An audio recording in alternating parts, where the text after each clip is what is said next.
for our feature presentation. He'll be fine on the mountain.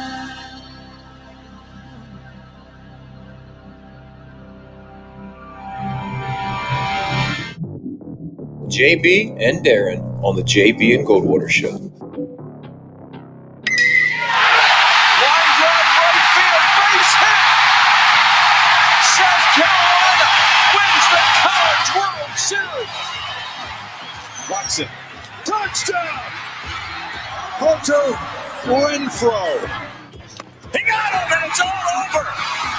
Coastal Carolina rules the roost. They win the championship. And South Carolina has won the national championship. The Senegal baseball team has done it again, but this time the Bulldogs beat one of the top teams in the country. They are giant killers. Get the ball to Bennett. He does.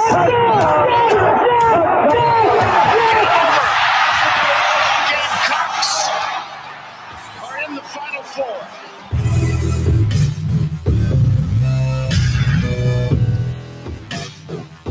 All right, greetings and a good Monday afternoon, and welcome aboard the JB and Goldwater Show, live, loud, and online, and very proudly presented by Motley Rice, driven by Stokes Volkswagen, and here until 2 o'clock this afternoon. It is a beautiful day, thank the good Lord, in the Low Country. Find us on the JB and Goldwater app. If you haven't downloaded that, you should. Makes it pretty easy to access us every single day. You can always head to jbandgoldwatershow.com. And you can follow us on social media at JB and Goldwater, individually at Sports Media JB, and at Darren Goldwater. The Share Healthcare text lines, chat lines, phone lines, they're all open.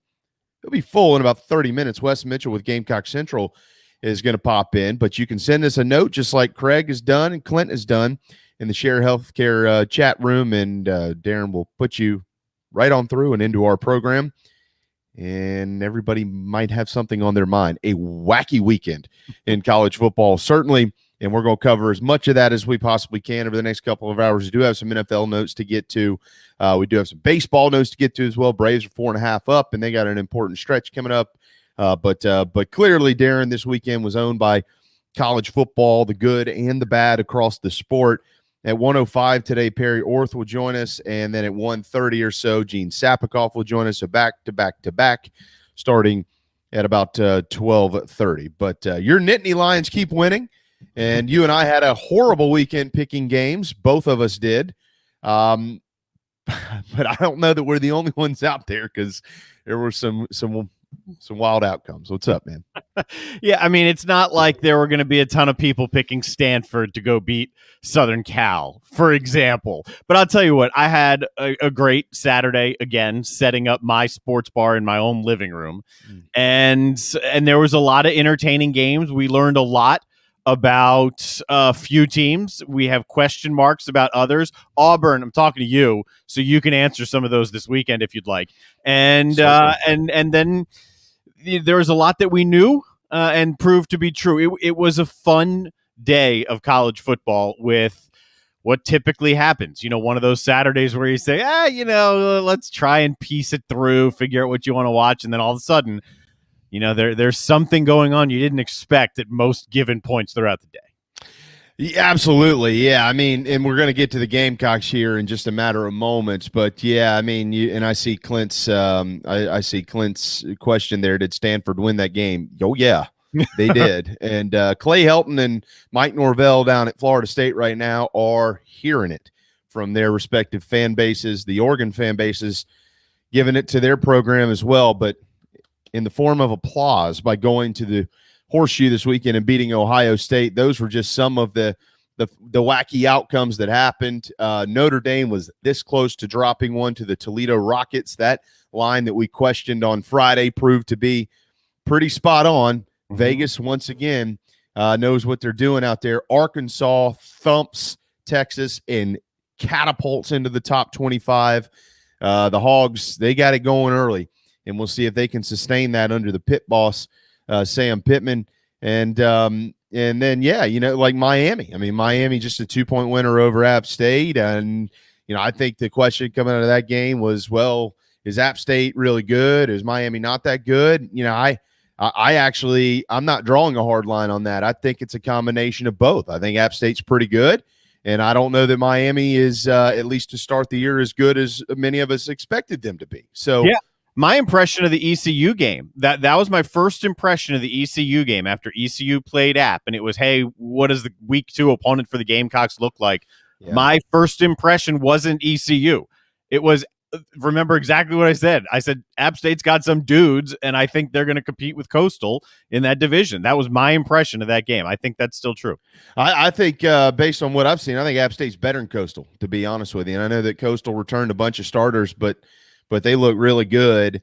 And as it kind of pertains to East Carolina, of course, the Gamecocks beat up 20-17. Parker White has just been named the Special Teams Player of the Week in the SEC because of his kicks in the ball game, and most importantly, the one that sailed through the uprights to win it as time expired. Carolina escaped. And, we're going to talk a lot about this game with the next couple of guests with Wes and with Perry. But, I'm going to kind of roll my thoughts off of it here pretty quickly. Here's the bad. Carolina's got to get better up front on the offensive line. They have talent there. I was told for months that's the strength on that side. It's going to make everybody better. It hadn't been. There is a different component, and this is something that Perry is really going to get into. He's a former quarterback in this league. He understands what protections and schematics look like and how they affect ball games. ECU ran their defense, but the way that they ran their defense is essentially what Eastern Illinois did. Eastern Illinois did actually cause a couple of problems here and there. They're just not that good. ECU is better, but they're not as good as what's coming up this weekend. Georgia, who has the best defense in the country when it comes to yards per game allowed. By the way, the Gamecocks are third in the nation in that category. So it's a top 5 defensive matchup over in Athens this weekend. Although Carolina are enormous underdogs. So some of what, we talked about last week, Darren, we talked about, overreaction type week 1 responses to what you see. And, part of my overreaction was more leaned on East Carolina than anything. I didn't think they were that good. And so I want to give them a little bit of credit back. At least on the defensive side of the ball, from a schematic standpoint and from an athlete standpoint, they're a little better than I thought they were. They're not great. But if I had to put them on a 1 to 10 scale, I'd put them about a 5. And that's more credit than I wanted to give them the week before. Certainly, if anybody cares about my opinion, I give them a little bit more credit. They were finding ways to make some things happen. On the offensive side of the football, I don't think they're as bad as they looked.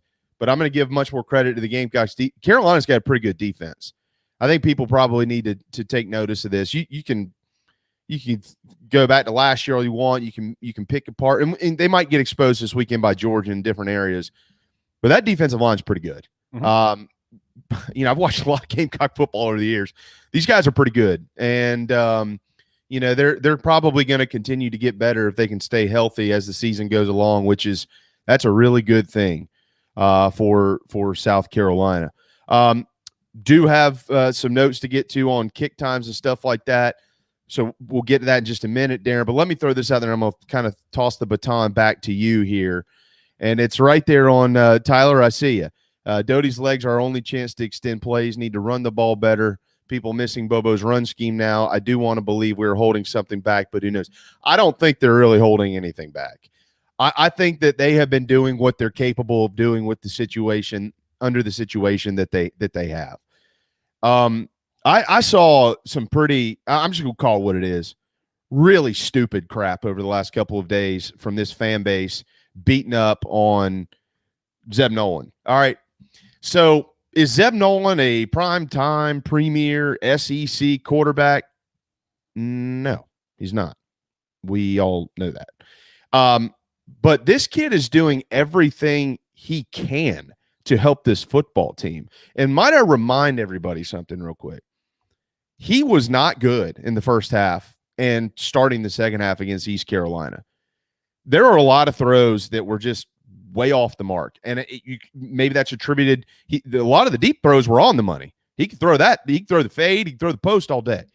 But a lot of the crossing routes, out routes, slants, and this, he was bad. It was bad. All right.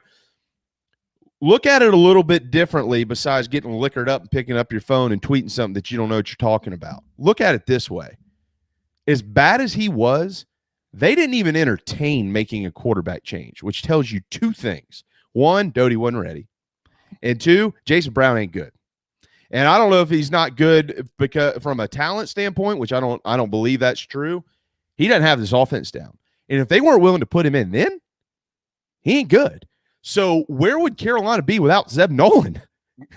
I can tell you right now, they would have won game one because Eastern Illinois is terrible, and they would have lost Saturday, and the world would be falling apart already in game two of the Shane Beamer era. But they won. All right, so I give him credit. He's not that good, but he's not as good as you need to be to win in this league, the SEC, but he's giving it everything he's got. And he was a GA not too long ago. I get it. He played in the spring, played at Iowa State. We know all those things. We've talked all about this. Like, he has experience under his belt, okay? That is a positive. But he's not a difference maker that's going to allow you to go win a ton of games. They have to get Doty back. And behind him, it's not there. Gauthier ain't ready. He's not ready. Mm-hmm. And Jason Brown is not good. It is what it is. So instead of dissing this guy all day long on social media and on message boards and feeling all hearty and heady about yourself and you can't wait to go pour another drink, tell everybody how much you know, you might want to be happy that he's even decided to put the uniform on and go save the Gamecocks' ass the way he has the last month. I give him a lot of credit, Darren. Yeah, the discussion really isn't about Nolan, or it shouldn't be, because he is who he is. The discussion is that's the predicament the Gamecocks were in before the season. What was known inside that room that was not known on the outside is that it's Doty, a massive gap, and everybody else. So when the Doty injury happened, there was, what do we do now? The conversation isn't about Nolan, who is doing everything he can and should be commended for doing everything he can. But no, he is not a starting quarterback in the SEC. He is forced to be at the moment. The conversation should be about why the Gamecocks were in that position anyway. This is exactly the type of game I expected. I thought ECU was a touch better than you did. I thought they'd give you fits. I said, you're right. Last week, I hit it right on the head. It was going to be an ugly game, 20-17 or 17-3 were my exact words. It's exactly what it was. I was surprised how poorly the offensive line played. It was jarring. I expected the defensive line to have success, but it was jarring how poorly that offensive line played. And what Perry can shed a little bit of light on here, these two things go hand in hand. Obviously, if the quarterback is under duress, his numbers are going down, and you can say, well, what's up with the offensive line? It also goes the other way. The confidence there, the continuity there between everybody, quarterback included, and that offensive line, and the fact that you're not getting a good, not just push, but a drive from the backs, too. There wasn't a whole lot of getting free and bouncing off until Juju McDowell came in and saved the day. It was jarring. I don't know what was more jarring, that or the line. I guess the game, because I saw it from my own eyes, and then the 30-point line that came out. Yeah, Tyler, I wasn't hitting on you, by the way. I know you weren't bashing on Zeb, but I mean, it was, they have issues. I think somebody said it a minute ago here, stupid penalties.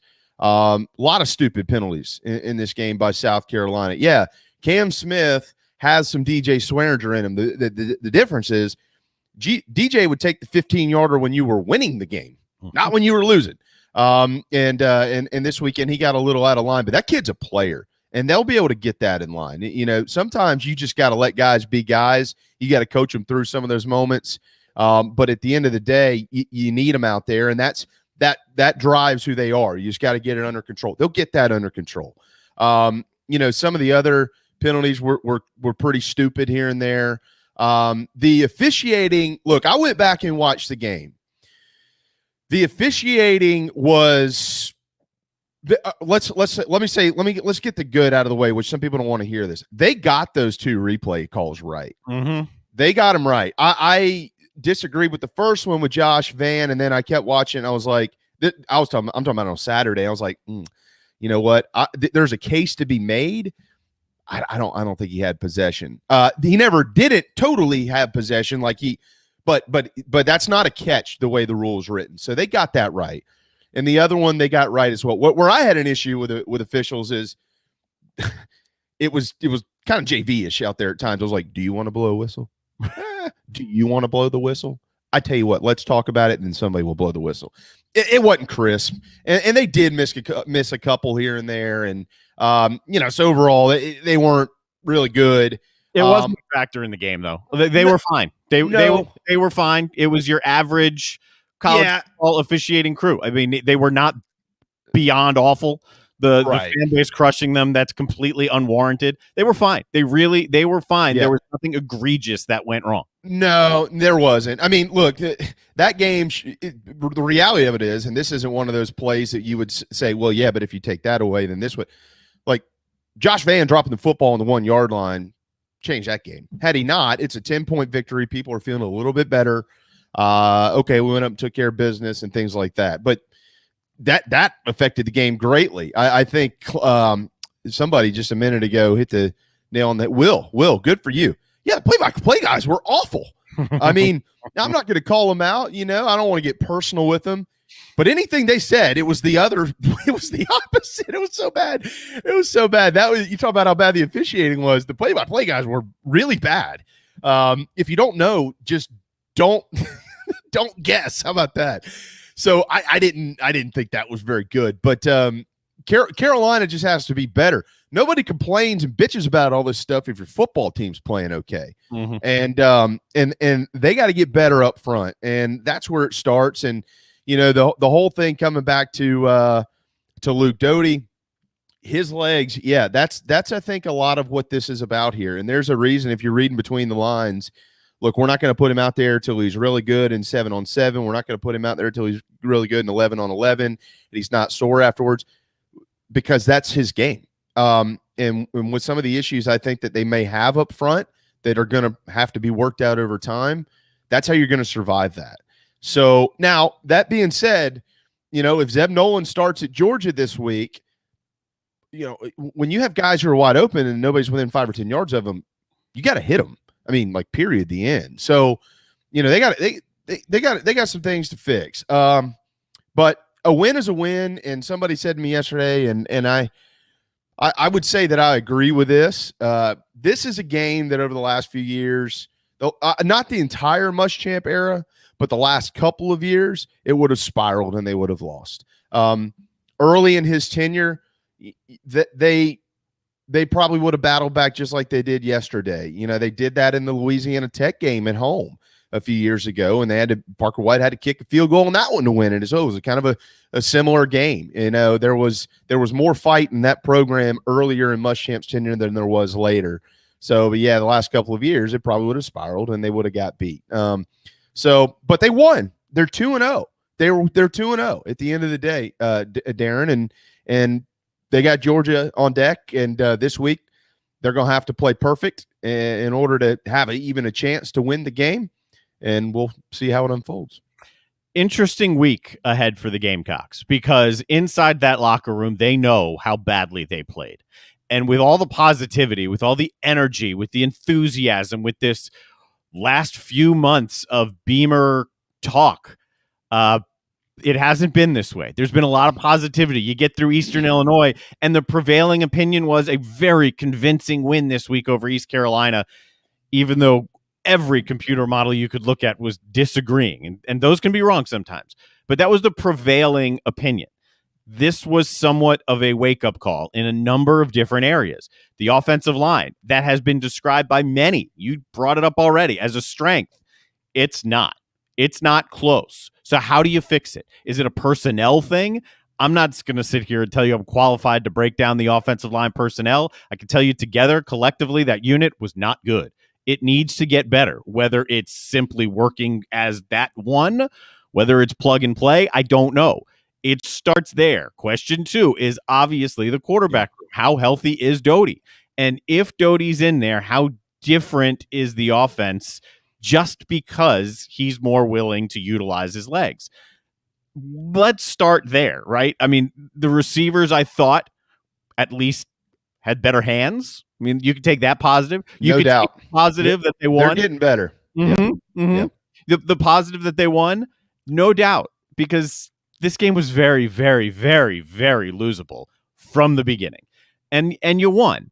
So that's good. It's building blocks. Someone commented already, right? You could be Florida State losing to an FCS team since first time since the 50s when FCS didn't even exist. You could be Florida State, but you're not. Yeah. Now you've got a week before Georgia, and whether or not JT Daniels is healthy, that is not going to matter in this game. It's going to be the play up front. Absolutely. The Gamecocks defense, I saw that line come out at 32. It's already come down, I think, by 2 points, maybe somewhere in there. I thought it's 30.5 this morning.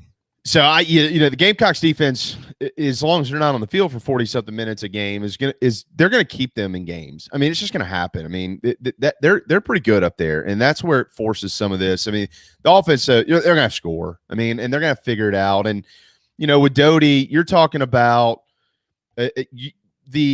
we heard a lot throughout the summer that there's going to be some Oklahoma type stuff in this offense, and you haven't really seen any of that yet. And the reason is because if anybody actually watches the Oklahoma offense and has for the last few years, a lot of what they do, even though there are those bunch formations and they utilize different personnel and in different schemes and things like that, a lot of that has every ounce to do with the mobility of their quarterback, getting them outside of the pocket, being able to throw on the run, being able to move guys around, moving them across the field alongside the QB. They're just not able to do that right now. They just can't do it. So, what needs to be cleaned up? Do they have to maybe get out of some of those bunch formations and spread guys out a little bit wider, to try to eliminate some of that pressure? Or are they going to – I don't know. I don't have the answer. I'm not an offensive guru. I'm not an OC. I'm not Marcus Satterfield. I think for the most part, he's done the best he can do. We say things like, the other day, I'd like to see the ball get to Jaheim Bell a little bit more and things like that. But I don't know what they're having to do schematically to maybe prevent some of the pressure that's coming on Zeb Nolan, and what they're doing might change whether he is or isn't in the game. I don't know those answers. I'm not on the headset. So, we can speculate all we want to. But right now they're trying to survive in advance until they can get full strength. So, we'll have to see what they come up with. I'm really anxious to talk to Perry today and see what he has to say about this. But yeah, there are some good things and there are some bad things. That offensive line, I was told the same thing, and I was told this by good people. They have enough talent. Schematically, though, they're confused, and if they've been confused the last couple of weeks, they're going to really be confused this week. Georgia, they can line up and come right at you, but they also are able to throw a bunch of different looks, and they have better athletes than both those teams combined. Right, because that you've seen a stacked box for the first 2 weeks. Yeah, why would you do anything different with better players? Right, or if you can get the pressure without stacking the box, then the Gamecocks are going to be in a world of hurt. So what right now is lesser teams are stacking the box, but they're still are they bringing pressure? Yeah, but there's a lot of straight up getting beat up front. So Georgia's defensive line is tackles are getting whipped for Carolina right now. That's why they're constantly in the backfield. So again, I'm not going to sit here and break down who's the one tackle and who's the backup. That's not where I'm going to come from. That needs to be fixed. And if these two teams were able to do that, Georgia's going to be able to put more pressure elsewhere and still do that. Yeah, absolutely. Yeah, Georgia, they're coming.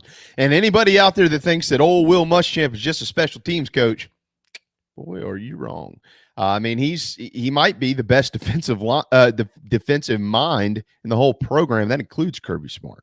Will Muschamp, for much everybody wants to hate on him, I know the defense was awful at South Carolina, and we're not going down the road as to why. But he is really good when it comes to designing a defense and figuring things out and watching. He's really, really good. And he knows Carolina's personnel, and he's going to have a heavy hand in making sure that Georgia has their way this Saturday if he can help it. So we'll see. Brent, your question, where was E.J. Jenkins? I just have to go on the word of Shane Beamer there. Shane said, look, he didn't practice well. And they felt like in that ball game with what was going on, they wanted to have their best players out there, and their best players were on the field, he thought, as it pertained to being able to throw and catch. and EJ Jenkins just happened to not be one of those guys. Apparently, he didn't have a great week of practice. I do know about some of the bang-ups he had before the season. Not going to get into all that either necessarily, but so they've been keeping an eye on it. But I would expect as time goes on and he gets a better grasp on things, he'll probably get out there a little bit more. He has the talent to be a weapon. He just has to kind of understand what's going on and what's expected of him. So, Darren, the kick times are out for September the 25th, both the ACC and the SEC. The ACC side of things, the Tigers drew a 3:30 time slot with NC State and Raleigh. That was going to be on ABC or ESPN. Sure, if you're an ACC fan, you'll be watching that one and not Louisville at Florida State at 3:30 on ESPN2. They're both really bad. So that's the big notable one there. And then out of the SEC, you have South Carolina drawing another night kick against Kentucky under the lights at Williams-Brice Stadium on ESPN2.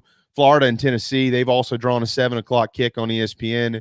And 3:30, a little bit of a surprise, but maybe not so much so after the result this weekend. A&M on the road in Fayetteville. Careful. Arkansas looks pretty good, and so they're going to get that CBS time slot there. Those are the highlights of the SEC schedule that day. LSU also is going to head to Starkville at noon. You might want to keep an eye on that one. The old Pirate might have them playing well. I know we only have a couple of minutes left here in this segment, Darren, but I guess if I asked you which result across the country was most surprising to you, what would it be? The way it happened is twofold for me. One is going to be Oregon, because it was as much about Ohio State's defense as it was Oregon's offense. CJ Stroud had a hell of a day for Ohio State, but Ohio State's defense looks lost. The fact that Oregon ran all over Ohio State. They had 206 yards. I'm going to make sure I have this right, just to be sure. Yep. Oregon had 206 yards rushing before contact. Oregon at Ohio State. Yeah, I'll repeat it. Oregon at Ohio State had 206 yards rushing before contact. It was a total of 269 yards on the ground. If you would have told me that was going to happen at the Horseshoe, I would have laughed in your face. It was also surprising to me the way Texas just couldn't handle Arkansas, the pure physicality of Arkansas. So the two ground games, the two ground games right there of Arkansas and of Oregon, those were two of the most surprising things I was watching. I agree. Texas, they didn't look good, and they didn't look good because Arkansas looked really good. I mean, Arkansas came out of the gates and just popped them in the mouth, and it was over. Mm-hmm. Yeah, I mean, the results this weekend, I know a lot of folks are talking about Southern Cal. It's not exactly shocking to me. It's been an up and down tenure for Clay Helton out there, but the Oregon game, the Arkansas game, I think I had the same takeaways as everybody else. And Florida State, I mean, they just really haven't made any progress. It's a little surprising. It's a little surprising, and it's got to be deflating for that fan base. I mean, you don't lose that game, and I don't know what the hell they were doing defensively at the end of it. I mean, that was really bad. Like, that was really bad. There's really not much of an explanation that can be valid in that moment. And then as it pertains to the Big Ten, before we hit a timeout here, look, Ohio State ain't going anywhere. They're gonna get it together. They'll clean it up and they'll move forward. But they got a loss, so they're like Clemson. They're on the edge now, and they got a tougher road than Clemson. So another loss that's probably gonna knock them out of this deal. And if you said today, all right, give me the two best teams from the Big Ten, I think it's pretty simple right now. I think it's Iowa, and I think it's Penn State. And I'm not saying that because you're sitting there. I think those are the two best teams I've seen out of that league. And then Ohio State, from a talent standpoint, is better than all of them, but they're not one of the best teams right now, and they might have a chance to be if they can keep winning. So Iowa catapulted. Top 5. They're ranked 5th in the country now. And even though Ohio State's one spot ahead of Penn State, I'm not buying it. I think Penn State is a little bit better football team than the Buckeyes. We'll find out. They'll play each other. Right now, there's no question. Right now, it is Iowa and it's Penn State. The line opening Michigan State at Miami as the Hurricanes having a 6.5-point edge, that line jumps out at me because I think Michigan State is a much better team than they're getting credit for. And before we jump to a break, since this is a big SEC thing, Kentucky looked good. And they didn't look good by putting the ball in the air. Levis only had 100-some-odd yards passing. Another team that was able to control things on the ground. Kentucky has maybe more than I thought, certainly more than I was giving them credit for. They proved something to me. Yeah, and I thought Missouri overall played a pretty good game themselves. I mean, it was Kentucky. That was a good game. That was a good game. That was a good win for Kentucky. We're going to lump a lot of that into this conversation with Wes Mitchell because the Wildcats are coming to Williams-Brice at 7 o'clock in 2 Saturdays. And boy, is that game going to be important regardless of what happens this weekend over between the hedges and Athens for South Carolina. Motley Rice fights every day for Americans injured while traveling on plane or bus. If you've been harmed by medical drugs or devices, if you've got an auto recall like a Takata airbag, if you know somebody that's had any of those issues, this is very easy.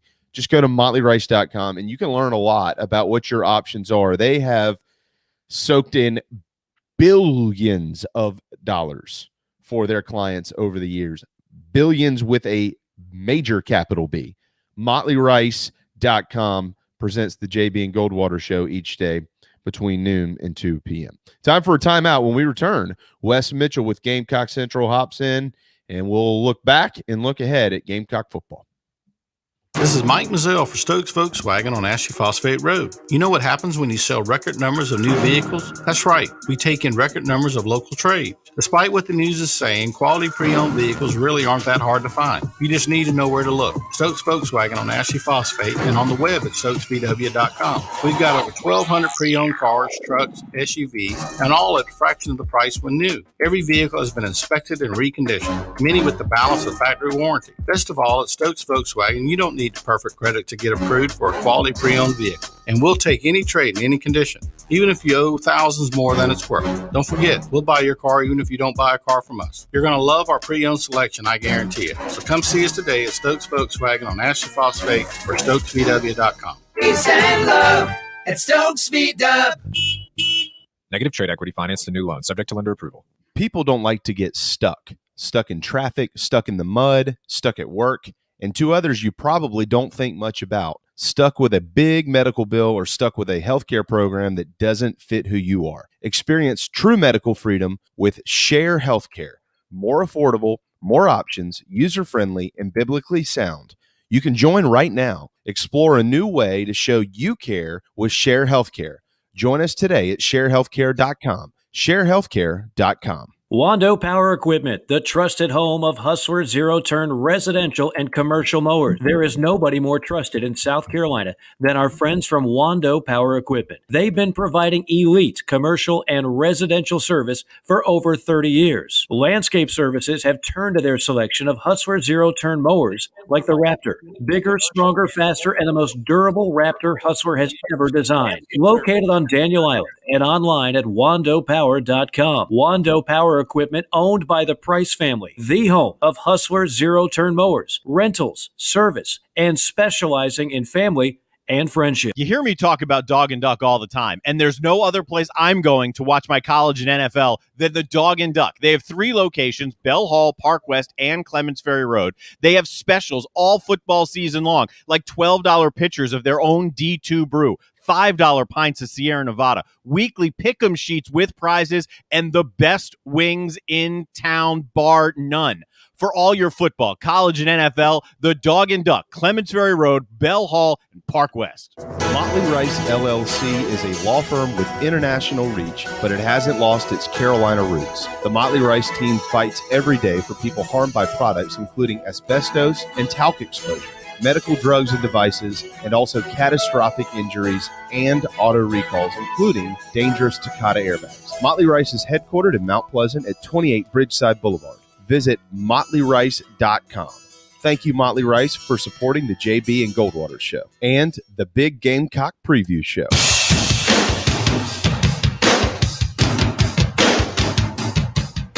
You are listening to the JB and Goldwater show, live, loud, and online.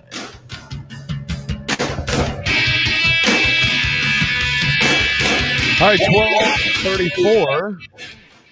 Monday, September the 13th. We hope you all remembered to honor those this weekend from September 11th. A lot going on. I don't know if anybody saw it. By the way, just a quick programming note here. I don't know if anybody saw that 60-minute special last night on the firefighters. Whew. Whoa. That'll make your stomach turn real quick, so check it out if you haven't had a chance to. You should always check out Gamecock Central, and you can find this handsome gentleman at 2 o'clock Monday through Friday with another guy named Chris Clark. Not as handsome, but they're both really good at what they do on GC Live. What's up, man? Hey, how we doing, guys? So we're good. We're good. So, look, here's the thing, right? Let's just dive into this. We only have you for 25 minutes. We just need to extend your segment. Carolina's 2-0, and they won 2 games last year. So what we're about to do is talk about all the bad and all the good. And there's a lot of keyboard warriors out there that everything's bad. But at the end of the day, they're 2-0 for the first time in, I think, 4 years. Will Muschamp, I think, second year, 2017. So, that's good. Wes, we'll lead off with that. Yeah, they're 2-0. There's a lot of teams in the country right now that probably wish they were 2-0 as well. And, I think you look around the country, there's a lot of teams that, similarly to South Carolina, they played really close games against teams maybe that they weren't expected to be in close games with, or in some cases, Florida State, you lose a game to a team you're absolutely not supposed to lose to. So, I think it's kind of one of those things that if you want to look at this thing with some actual nuance, it's like multiple things can be true at one time. South Carolina did play a very ugly football game. There's no doubt about that. The other side is that they found a way to win. They're 2-0, and we all knew coming in, if we were really being honest with ourselves, and I think everybody covering this team, covering this program, has said coming in, this is not going to necessarily be a great South Carolina football team. So it's going to be about winning the games that they have a chance to win. So, we may look back, man, that game to find a way to win on Saturday,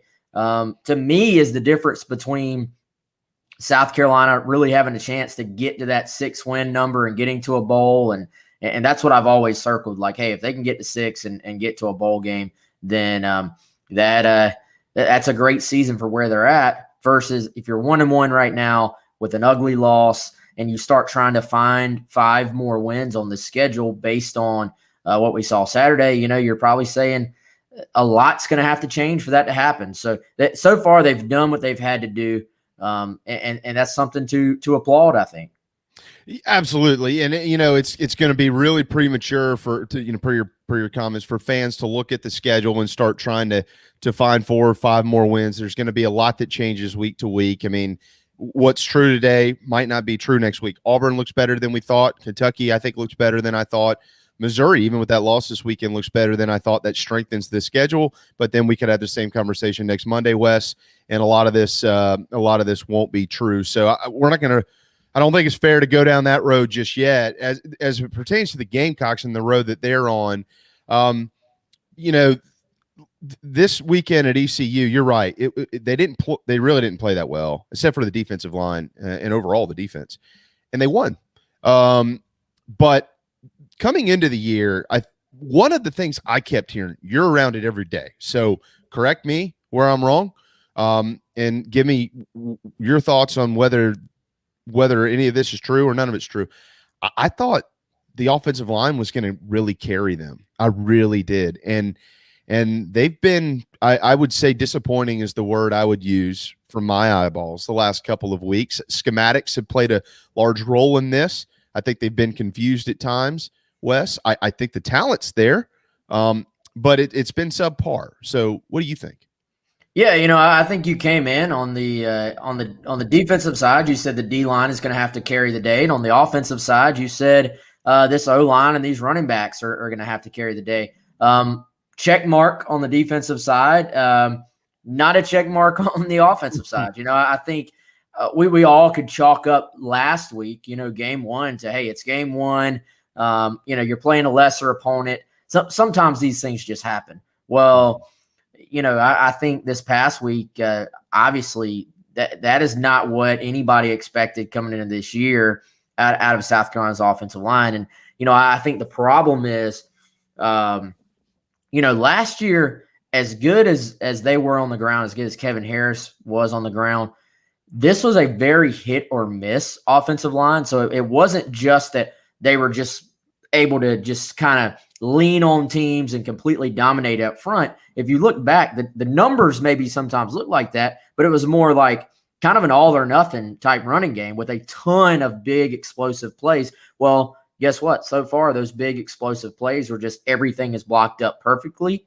They haven't hit. It hasn't happened. So why that actually is, I think, is a question that the staff, not that you overreact over just 2 games, but I think you need to probably be a little bit proactive here about maybe mixing some things up. Not necessarily personnel, but I think you maybe have to diversify the running scheme a little bit more. Show some different looks up front.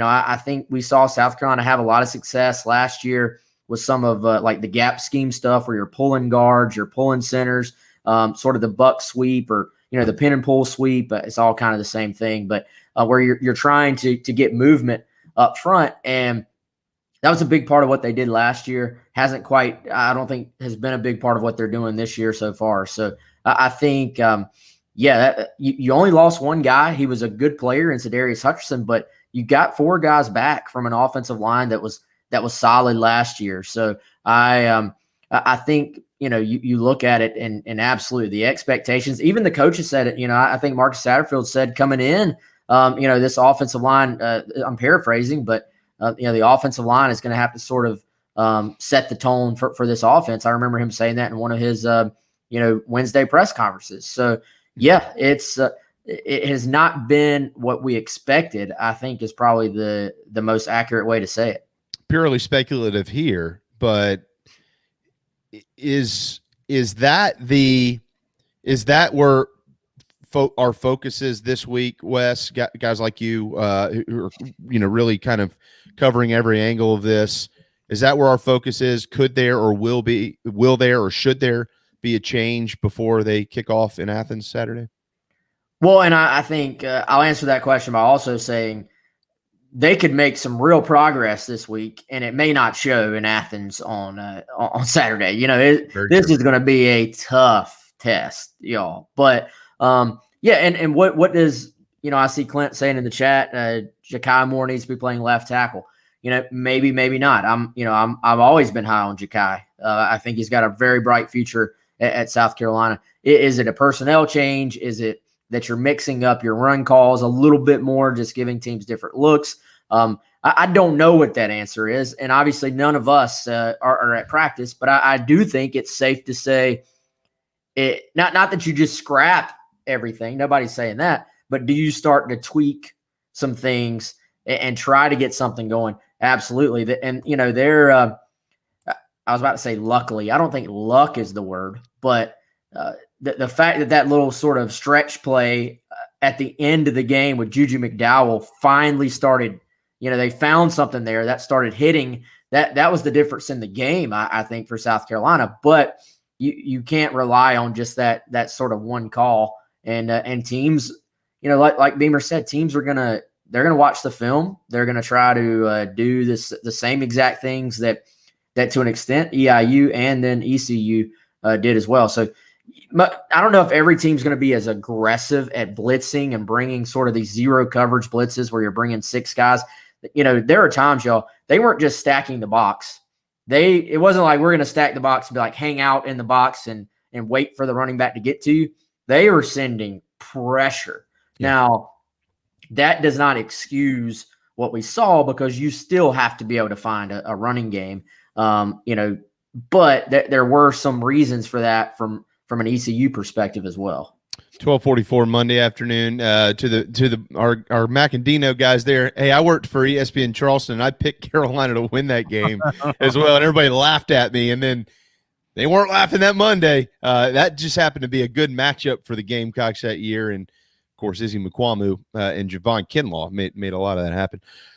Evaluate Marcus Satterfield here in your eyes. I know it's probably difficult. We don't have a full gauge of this offense just yet. without seeing Luke Doty. I think a lot of the components that they were building into this, they haven't really been able to showcase, Wes, and that means getting the quarterback out of the pocket and things like that. But we're 8 quarters in, and there's been some ups and there's been some downs. Evaluate Carolina's new OC. Yeah, I would say incomplete at this time. It's kind of one of those things. To me, play calling is like this catch-all thing that people throw out when a play doesn't work, and it's like, or play calling means like, okay, we ran the ball, why didn't we throw it? Or we threw the ball, why didn't we run it? I think the whole play calling thing goes much deeper than what a lot of people blame on play calling. I think it's also very hard to get into a rhythm as a play caller, as a quarterback, when you just have so many things going wrong on offense. It's like you have to be able to get that first down in a drive and sort of find a little bit of a rhythm, right? And then it kind of builds off of itself. I think you even look. I'll take that just for an example, that DeCarrion Joyner drive where he was playing quarterback, Wildcat or whatever. And, people are like, well, DeCarrion's going to have to throw the football if South Carolina's ever going to get that going. And I agree 100%, by the way. They're going to have to throw the football off of that look. At the same time, he was in the first play of that drive. You run the football with DeCarrion. It's a positive gain. I think they picked up 4-5 yards or so. So from a play caller standpoint, you're like, okay, maybe we finally found something here. And the next play, somebody misses a block. It gets blown up in the backfield. Now you're at 3rd and 9. Now you're putting your passing quarterback in. So the thought process to that in a micro standpoint was good. You had a positive first down. You wanted to keep the ball on the ground and try to finally establish the running game. And it didn't work out. From a macro standpoint, though, you sit there and say at some point, DeCarrion Joyner is going to have to throw the football to back teams off when you put him in there in the Wildcat. So, but in going back to the micro, was that the right or wrong call in that particular situation? So, yeah, to me, though, I do go back to what we were talking about at the beginning. Can they find some different ways to diversify this running game, give teams different looks? I like the overall scheme, like the overall approach is very Joe Brady-esque. If you look at the number of bunch formations that South Carolina uses, or tight formations, I guess is technically the right way to say it, where you're sort of trying to it's spread, but then you tighten them up to try to create these little natural picks and get guys open. You see what they're trying to do in the passing game. It's just a matter right now of trying to kind of get it all to come together. It's still very, very early, though. You had the change at quarterback, going with a guy who wasn't even on the team in the spring. So it's really tough to judge a coach at this point on that side of the ball, I think. Perry Orth is coming up next. We're going to talk to him about a lot of this as well. I agree, Wes. And look, I at the top of our program kind of, went off on a little bit of a tangent here.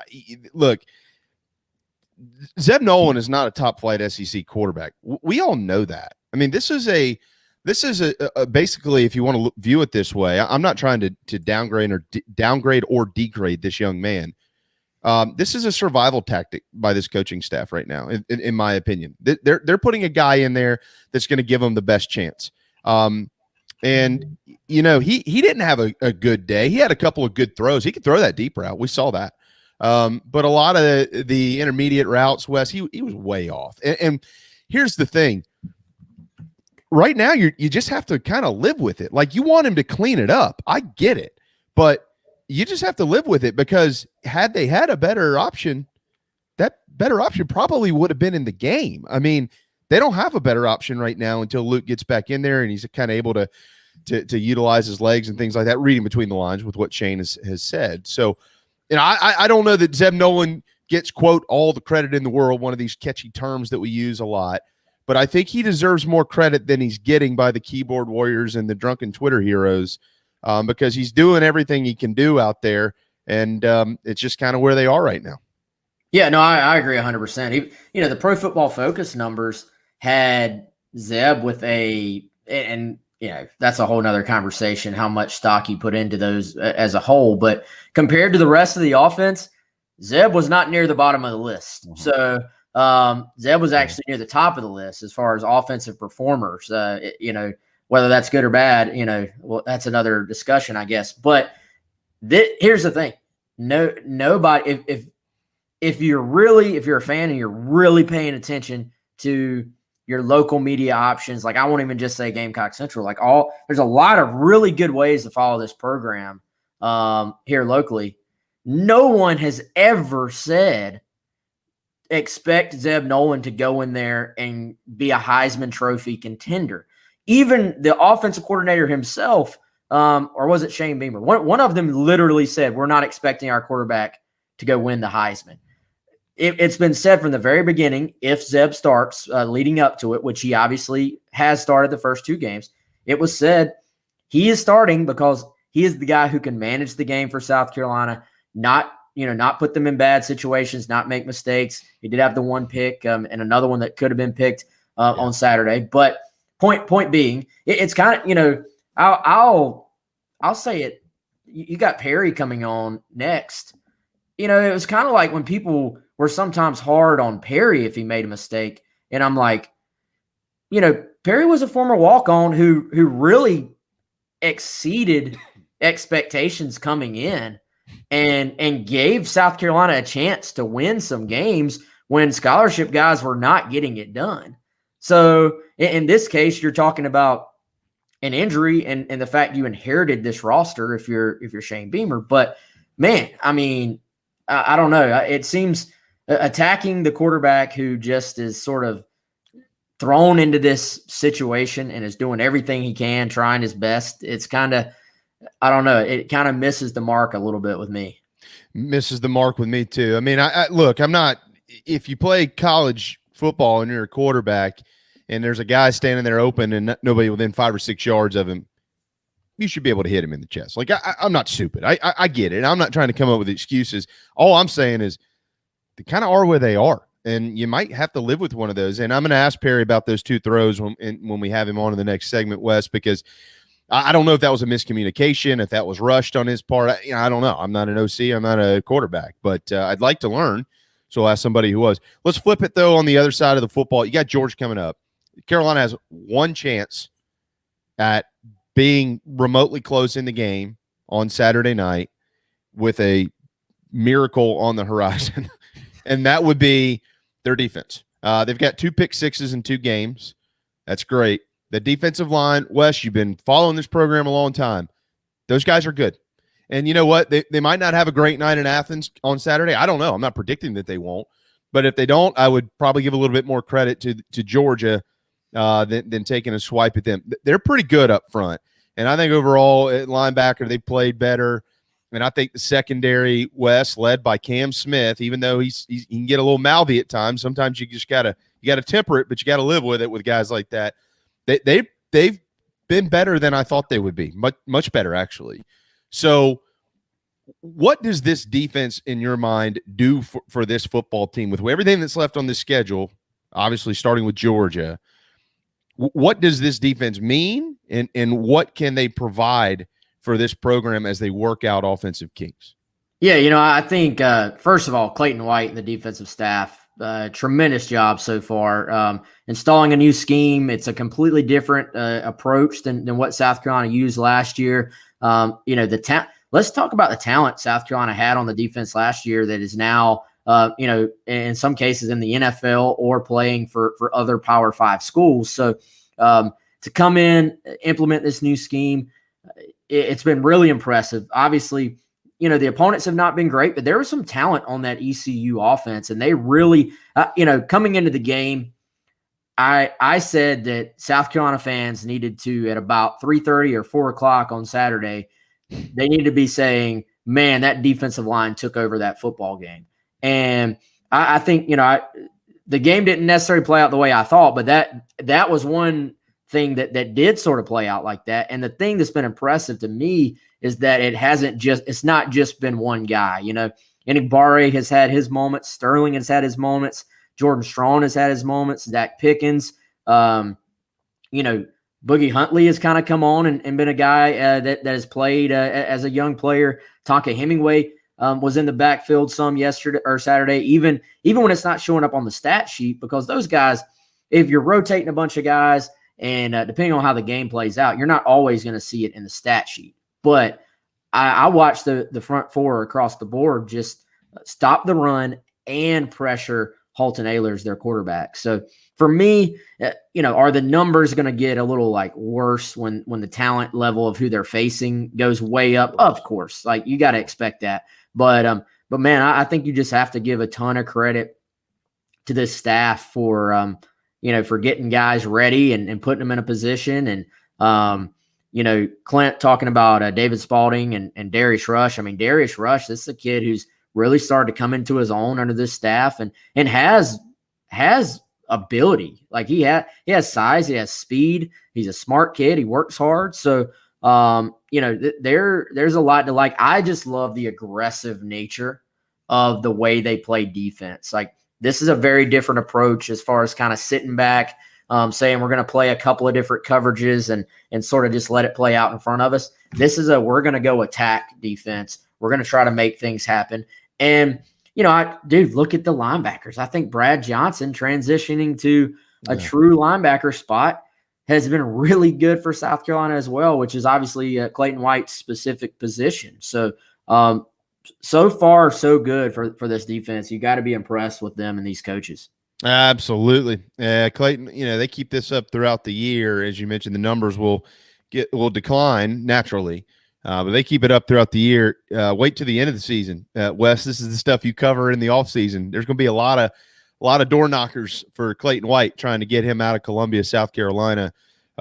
Hopefully that doesn't happen, especially if this keeps up. By the way, I know they had 5 sacks, and I know the D-line was really good. A couple of those sacks were coverage sacks. So major props to the secondary. All right, so throughout the week, everybody's going to be looking at this matchup every which way, and every which way is almost unanimously going to favor the Dogs. It should. They're really good. We'll see if JT Daniels is healthy or not. But Wes, I'm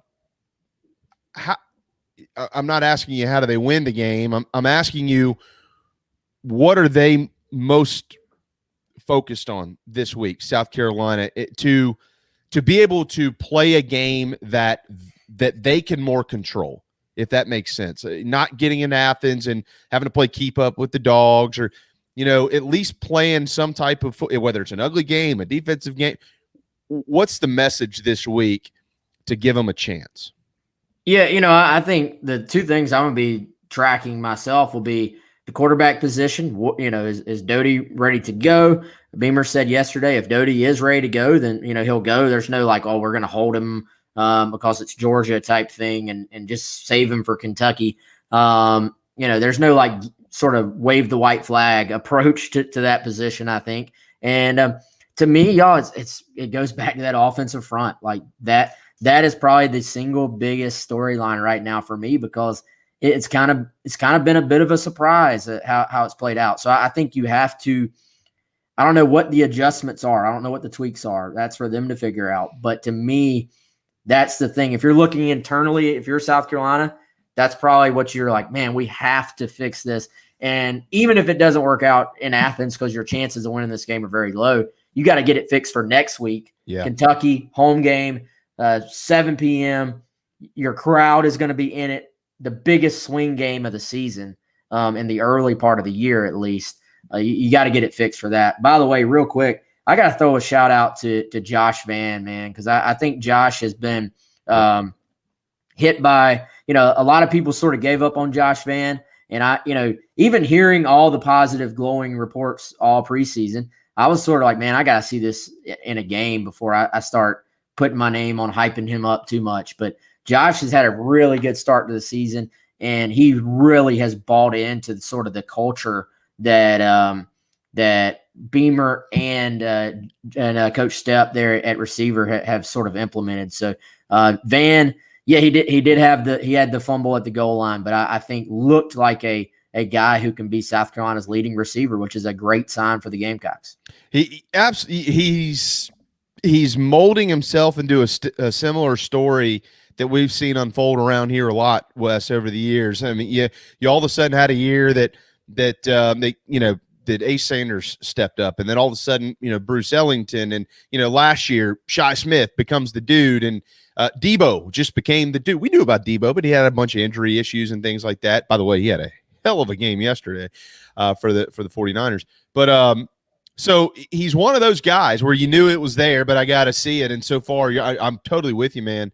Through 2 games, yeah, we're seeing it. And if he has somebody who can get him the ball, he's only going to get better. He looked like the guy that we thought he was when South Carolina signed him, is how I would say it. And he got, it was very ticky-tack on that review. To me, that by the letter of the absolute law, maybe it's not a catch. I don't know. But in how many years have we been playing football? Like that you caught the football. If you were in your backyard playing with your buddies, nobody's saying, "Oh, you didn't catch that." Like you caught, that's a catch. But maybe, I don't know, maybe it moved. But I felt bad for him that he didn't get the TD on that or the other one. But just for him he's consistently getting open and not dropping the ball, which is a great sign for him. I said the same thing to Darren earlier, and Clint. Look, we all know if you caught the ball, like it's not like he was like flopping it around. He juggled it, but by the letter of the law, it was the right call. It's probably it's like I don't even know. It's just like it moved like that. It's like, I mean, good grief! What even is a catch? I know, like without review, it was the right call. I mean, but yes, I know what you're saying. Yeah, you know what I'm saying, man. Absolutely. Don't. Yeah, like he caught the for ball. 100 years, that's a catch. Like, but by review in the definition, but by review, DeCarrion Joyner's butt was on the ground as well. So let's on the one that was called a fumble. So let's not give the review folks too much credit. That one and the first down were the 2 that I really had circled that they didn't get it right. Yeah. But every game is having 1 or 2 of these. Every single game across the country, they're having them all across the country. At some point in time, review just it's just there to stall the game. Well, it's the same way in Major League Baseball. Like how I mean, I watch pretty much every single Braves game, and it's like, why do you even have review if you are going to screw it up? God, so. All right, 2:00 today. I'm sure we didn't get into Coach Muschamp much with you, but I'm sure y'all will be talking about his relationship to both the Gamecocks and, of course, now Georgia as well throughout the week. GC Live's going to be lit like fire. Starting at 2 today with Wes and Chris. Thank you, brother. Hope you have a great week, and who knows what we're talking about next Monday. Yep, sounds good, guys. Tell Perry Orth I said what's up. Always. There you go. Wes Mitchell, Gamecock Central. Time for a timeout. The national anthem leads us right into the former quarterback right here on the JB and Goldwater show, driven by Stokes Volkswagen. Right here in our backyard is Motley Rice LLC, a law firm that hasn't lost its Carolina roots. The Motley Rice team fights every day for South Carolinians who were injured while traveling by plane or bus, harmed by medical drugs and devices, or burdened by dangerous auto recalls, including Takata airbags. Motley Rice is headquartered in Mount Pleasant at 28 Bridgeside Boulevard. We are honored to have Motley Rice as a sponsor for the JB and Goldwater show and the Big Gamecock Preview show. At Patriots Point Naval and Maritime Museum, families walk in the footsteps of our nation's heroes, the brave ones who risked their lives to defend our way of life. Home to the aircraft carrier USS Yorktown, USS Laffey, and the USS Clamagore, there's more than 1 million square feet of exhibit space to roam. White Glove certified, we have several new health safety measures in place to enhance the visitor experience. Come for the day and leave feeling inspired. One of the most impressive museums in the country, located right here in Mount Pleasant. Visit patriotspoint.org for more. We'll see you soon. People don't like to get stuck in traffic, stuck in the mud, stuck at work, and 2 others you probably don't think much about, stuck with a big medical bill or stuck with a healthcare program that doesn't fit who you are. Experience true medical freedom with Share Healthcare. More affordable, more options, user-friendly, and biblically sound. You can join right now. Explore a new way to show you care with Share Healthcare. Join us today at sharehealthcare.com. sharehealthcare.com.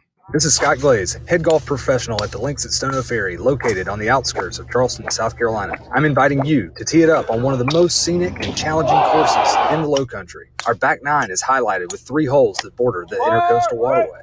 Visit StonoFerryGolf.com to book tee times and discover all that Stono Ferry has to offer. The Links at Stono Ferry is a former South Carolina Golf Course of the Year and is also home to the College of Charleston men's and women's golf teams. Come see us. We would love to have you. StonoFerryGolf.com. Hi, I'm Chris Half, Public Information Officer at the Patriots Point Naval and Maritime Museum. We're home of the mighty USS Yorktown, USS Laffey, Flamagore, and Vietnam experience. And we're a proud partner of the JB and Goldwater Show. We invite you and your family to come see us and enjoy a day on Charleston Harbor. Visit patriotspoint.org for more information. And now, it is my honor to present the national anthem.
JB Goldwater Show. Live, loud, and online. All right, final hour, Monday afternoon. Welcome back to the JB and Goldwater Show. Very proudly presented by Motley Rice. The Share Healthcare chat lines are open, so send us a note just like Ashley did. That's right. Go USA. If you've got a question for Perry Orth, pass it along as well, and we'll make sure to pass it along to him. Follow us on social media at JB and Goldwater, individually at Sports Media JB and at Darren Goldwater. Thanks to Wes. Coming up in about 25 minutes or so, it's Gene Sapakoff with the Post and Courier. But right to our quarterback. We won't cry right like Terrell Owens, but we love him as much. Perry Orth, former signal caller for the Gamecocks. What's up, man? Hey, brother. How are you? Hey, I'm good. I'm good, man. 2-0, South Carolina. And, there's a lot of teams, Perry, that would like to be 2-0. They're not short of issues, but they are 2-0. There's no doubt. Hey, 2-0 is better than any alternative. So, and we were flirting with the 1-1 record very, very closely the entire day Saturday, but we pulled it out and we found a way to win, which is a great sign. Typically, it comes down to Wando guys, and there you go, another Wando guy doing what you need to do to win. Parker White getting it done. All right, so I want to ask you about some plays specifically, and then certainly want to use your brain to diagnose as much as you can about the offense with us, because anybody that has commented today, we love all of you, Tyler and Cameron and Craig and Clinton, everybody. None of you know more than Perry, so that's why he's here, and that includes us. Let's talk about a couple of throws that Zeb Nolan, and then we'll kind of lump this into his overall performance the last couple of games. Let's talk about a couple of early throws that he had in this ball game. One of those was the pick, and then the other one probably should have been a pick. You know which plays I'm talking about early in the ECU game, first half? Yeah, sure do. All right, what'd you see there? Kind of walk us through those. Yeah, well, the interception, what it appeared to be was an RPO, linebacker run inserts or run fits, and looked like tight end should have been running a spot concept, but he kind of was running up the seam like he was clearing out, and it was obviously a miscommunication, unfortunately. The second throw, the one that should have been intercepted, that just looked like a poor read, like just trying to jam into coverage to try to make something happen because we were pretty stagnant on offense. But yeah, the first play, I still don't, I'm not going to sit here and know the read of the play or whatever, but just based off of the knowledge I do have of football, it looked like there was a safety in the middle of the field. And regardless, it would have been a tight throw. We were always taught, and I teach my quarterbacks now, when you're running the RPO, if there's any hesitation or there's any cloudiness, we want to go ahead and give the ball and play for another down instead of trying to force it into coverage. But I've also been a quarterback, and I've also been like, you know what, I need to make a play, I need to make something happen. I believe in my arm talent. Now I got to shove it into a window that I probably normally wouldn't, and that's what it looked like happened. So how do those, I mean, what do you do? What's the process Monday through Friday to kind of work some of those kinks out if you're the staff and Zeb Nolan or whomever's in there? Yeah, it's repetition. It's continuous repetition and practice of repeating that same type of play, especially if it's an RPO. You know, you're not reading it based off coverage. You're reading it based off how the defender plays the run, right? If he sits back to take away the pass, you give the ball. If the guy comes up to run insert, and then you're throwing the pass. So the repetition of the play, the more times you do it, the better you're going to get at it. So the more reps that Zeb gets, the better he'll be. You know, I know that he was coaching, but he got here in June, so it's not like he's a veteran or an experienced player in this offense. So, right. He, you know, there's still going to be a learning curve, whether you're 18 or you're 24. So, all in all, I thought his performance got significantly better as the day went along. We didn't help him at all based off of the running game in the first half and in the pass protection that we had. I'm a big believer anytime you spend a lot of time in drop back pass on 3rd and long, it doesn't help your quarterback because the defensive ends and defensive line are strictly pass rushing with no real threat of run. So they can pin their ears back and go. It also allows the linebackers to sink deeper into coverage, get their heels kind of right at that first down marker, and keep everything in front of them, which makes it harder and the windows are tighter for quarterbacks to throw. So few things that would have liked to see differently, but I tell you in the second half, he started connecting on some of those throws, started pushing the ball vertically down the field, really putting stress on their DBs. And then we also started seeing improvement in the run game, which, you know, is a quarterback's best friend. Perry Orth, 112 Monday afternoon. I'm going to get more into the OL issues in just a second, Perry. Zeb threw a couple beautiful deep balls. It had one that they ended up overturning, calling incomplete there, that Josh Van touchdown catch. Ultimately, it landed in the end zone anyways with the carry-on Joyner, and he had a nice catch himself. And then had a couple of other really good ones. And then he missed on a couple of what seemingly, based on watching TV and the clicker guy like I am, I'm just sitting in the recliner. It seemingly looked like pretty simple throws, but he was way off target on a couple of those. What have you learned about him? Is there a certain route or two maybe that he's a little bit more comfortable throwing off of? Is there a player or two that he's really comfortable with? Is there something that you feel like, yeah, he's just not good with these type of routes? How do you diagnose some of what we've seen from Zeb in the first 8 quarters? Yeah, no, I don't think it's route specific. I think that early in the game he was having to move a little bit, and they were making him uncomfortable, which, you know, as a quarterback, whenever you rush yourself, you then immediately become inaccurate. And you were right, there were some throws that I guarantee if Zeb was on this call with us right now, he'd tell you he wished he had back. But he threw a couple really, really good deep balls. The ball that Josh Van ultimately bobbled and was called incomplete was a beautifully thrown football. The touchdown pass to carry-on Joyner, a couple other throws that were exceptional.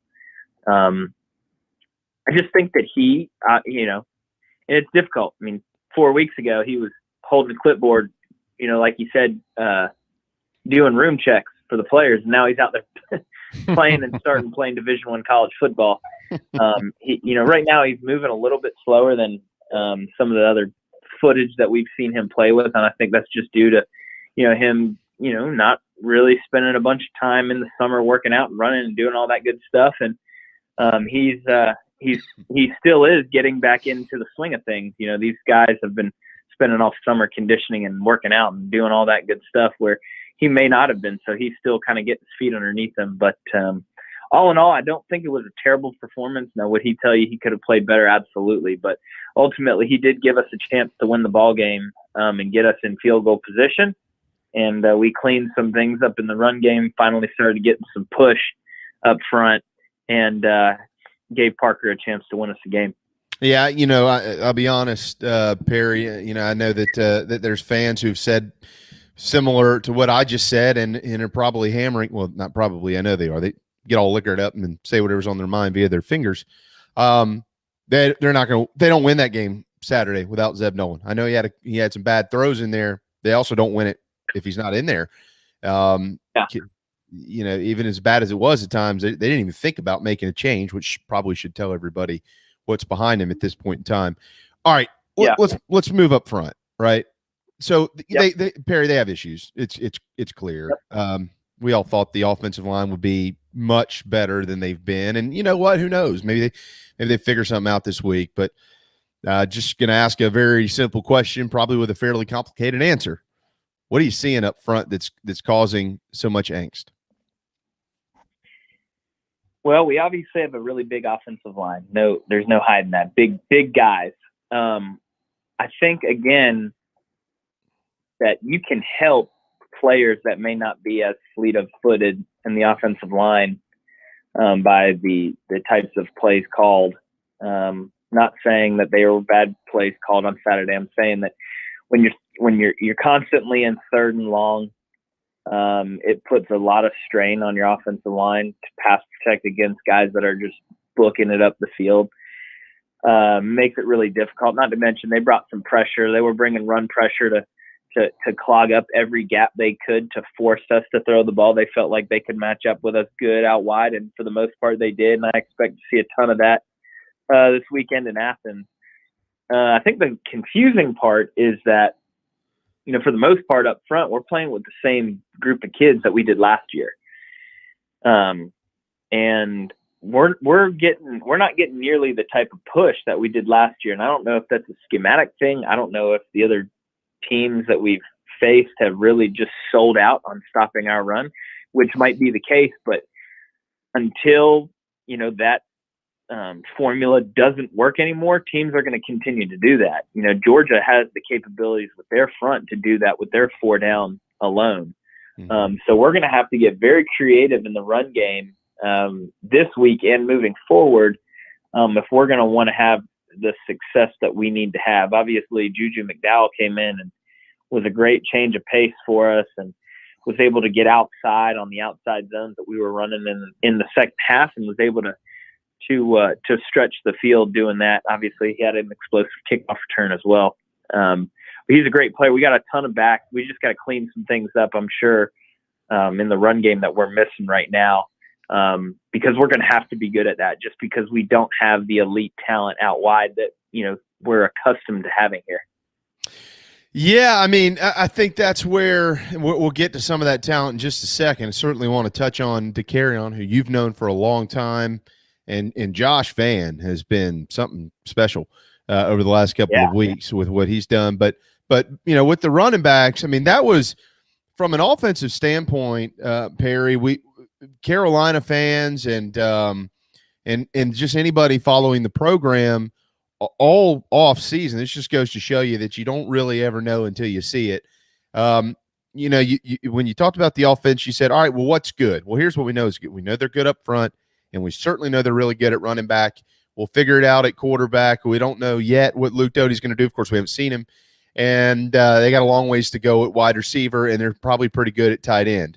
Well, 2 games in, disappointing up front. Running backs, probably not fair to gauge them just yet because it hasn't been very good up front. Wide receivers have exceeded expectations. The tight ends are about probably what everybody thought they'd be, and no word necessarily on the quarterback position. So I get it. When fans are frustrated, they thought that you have 4 or 5 running backs and they're racking up 200-plus yards a game, and they just haven't seen it. Is there anything – you kind of are who you are with your offense, but is there anything that maybe might clean this up if you add a quarterback in there like a Luke Doty with his type legs?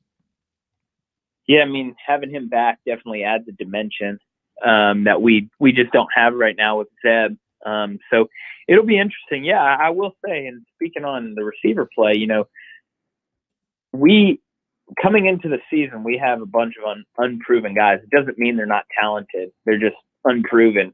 And I'm hopeful that Saturday was DeCarrion Joyner's coming out party as a receiver. He's obviously electric with the ball in his hand. I think getting him the football in space as often as we can is only going to help us. Incredible touchdown catch he had, and I'm excited to see his progression. But Josh Van Ril's really stepped up. It's a shame that he fumbled on the goal line because that was a spectacular run and catch, and we're going to need that type of production from him, and we're going to need another. We're going to need one more guy, one more receiver to step up and be that person in the lineup that's going to help kind of spread the defense out. The tight ends are who they are. Jaheim Bell and Nick Muse. Jaheim Bell is an absolute freak, and Nick Muse is who he is. He's going to be a great possession tight end, and we have pieces of the puzzle are there. Again, it's still so earlier in the year. I'm hopeful that we'll continue to gel, but I think that having Luke back is going to help bring another dimension to the run game. Anytime that you're able to run the quarterback, you make the defense play truly 11-on-11 football versus just turning around and handing the ball off to the running back. So there's a lot that needs to be improved, but there are definitely glimpses of talent on our offense. All right, before I get to the defensive side and then we let you run, Perry, when we see this often, and we've seen it around here plenty of times in the past as well, when something doesn't work, if you're not running it well or if you're not throwing it real well, teams get one-dimensional or offensive coordinators kind of freak out, and they start getting very predictable. We've seen predictable offenses, unfortunately, at South Carolina. I remember a couple years ago I was calling the plays from the stands. It's never a good thing when your fan base knows what's coming. It's if we know, they probably know. So what have you seen from Coach Sat the first couple of weeks? Is that I feel like there's a stubbornness about him. We saw it this past weekend. It's like, no, we're going to figure this out. It might not be working right now, but we'll find something there. And they did with Juju McDowell later on in the fourth quarter. So what type of OC early returns do you have on Marcus? Hey, brother, I'm sorry. I lost you there for a second. No big deal. It's you sound like my wife. Early not paying attention. Early returns on Marcus Satterfield and just what type of OC he is. And what I'm talking about here is kind of his mentality as a play caller, kind of stubbornness with certain things and things like that. Yeah, no, I think that Coach Beamer said it perfectly at halftime. Then you see kind of the direction of who we want to be on offense. We want to run the football and establish that run game early and often. And Coach Beamer said it great, and I agree with him 100%. That if we're going to lose this game, let's lose by doing what we do best, and that's running the football with the type of talent that we have in the backfield. We really should. And we stuck with it. And you're going to see a lot of that. When you're a running team, you may not come out of the gate getting 7-8 yards of pop. It's one of those, you keep chipping away. It's like sandpaper. The more you work it, the lesser it gets, So as we continue to kind of ground and pound per se, those long runs will break when people get gassed, get out of assignment, try to make a play. They're getting frustrated, getting hit in the mouth. Defensive lineman jumps out of his gap, and next thing you know, you're busting a big run. And we saw that on Saturday. So finding what you do good in that game and working it. We found that outside zone was something that was there, and we were able to block it well, and we ran the football well. And I think Juju ended up getting close to 80 yards, and we broke 100 yards rushing after having, negative 30 yards at half. So, talent's there, just finding that groove and getting in the right run play that we feel is going to put the opposing defense in the tightest bind. Let me clarify something for Perry. Although it was a pretty dismal rushing attack in the first half for the Gamecocks, they weren't running backwards the whole time. Sacks contributed to those numbers. They count sacks in college football. It was pretty awful. All right, Perry. Before we let you run here, you can't do that. You can't be stubborn with the run and hope to break one late in the game and give yourselves a chance unless you're playing well on defense. Carolina's done that outside of a 75-yarder on the first play against ECU the other day, which literally caught everybody off guard, including those that were covering the Pirates. They held them under 200 yards. I think 193 or something total yards. It was another magnificent day for the Gamecock defense. when you started your career at Carolina in 2013, you were around some guys that played on the defensive line that, yeah, they were pretty good. You know, guys like Clowney and dudes like that. You know, they could play a little bit. It's a little premature because we're 2 games in, and it's better to judge these things much later in the year. But this group up front, they're pretty good. And I think the secondary surprised a little bit as well, Perry, and the linebacking core has been fairly solid through the first couple of ball games. So overall, what you've seen from the defensive guys and what you expect to see with the big-time Georgia Bulldogs coming up on Saturday night. Yeah, I mean, the defensive line has made the back end look so much better, and not saying they're bad, but you know, it definitely helps when you can rush the passer the way that we have. And I mean, the opposing offenses that we've played so far have had no answer for what we've done. You look at the touchdown; they threw a double pass, the jet sweep throw, a trick play to start the game, and just got lucky. I mean, it hit it big, and King, hats off to them. Besides that, they had the turnover on the short side of the field and scored. No real long sustained drives yet this entire season. They rushed the passer as good as any front that I've seen as long as I've been at South Carolina, and been following. Yeah, they may not have that premier name like a Jadeveon Clowney, but not many teams do. But between Birch and Pickens and Barre, he's a special kid, and anytime you can get after the passer like that, it's going to make everybody else look better. You look at the interception for a touchdown. I know it was a screenplay, but just that extra little push and that just split second of forcing that quarterback to rush his throw or put too much heat on it than needed be. And all that stems from the pressure from the defensive line. And hats off to those guys for the first 2 games. I mean, they've played phenomenal. I'm excited to see how they stack up versus Georgia after the way Georgia was able to chunk the ball around versus UAB Saturday, because UAB is no joke. That's a good football team, and the way that Georgia hammered them was pretty impressive. So this will obviously be a really tall task Saturday, but I think that we have the defense to make it interesting. It'll be interesting, and the real question mark is, do we and are we capable of moving the ball on what I've seen to be the best defense in the country so far in 2 games this year. Absolutely. Gamecocks are right behind them, yards per game allowed, 3rd in the nation. Gamecock defense as well, outside of that trick pass that went for 75 yards, have held opposing quarterbacks 24 of 46, 155 total passing yards through 2 games, 4 interceptions, and not one ball has landed in the end zone. They've been pretty good. And they're going to need to probably be pretty good again coming up Saturday night if they want to have a chance against Georgia. Perry, we'll let you run on that note. QB1athletics.com. Did y'all play Friday? I don't ever know who's playing, man. I can't keep up with it. Did y'all play Friday night? Yes, we did. We played Lower Richland, and we won 31-7. So we are right on pace where we left off last year, and we got a really good bunch of talented young kids. This is actually an underclassmen-led team full of juniors and sophomores. So we'll have a pretty good team for the next couple of years up here at Flora. I was about to say, y'all hadn't lost in a while. That includes – have you gotten your state championship rings yet? I sure have, brother. We got them in May during our spring game. Oh, okay. Cool. It's, this staff together at Flora is 23-2 over the last 3 years. So we've got a special thing going. Dustin Curtis is one of the best guys in the business, but also one of the best football coaches, and he runs a great program, and the kids love playing football for him, and the coaches love coaching with him. And it reminds me a lot of the way that Coach Beamer runs his program. Everybody wants to be a part of it, and whenever you have that, you're going to win a lot of games.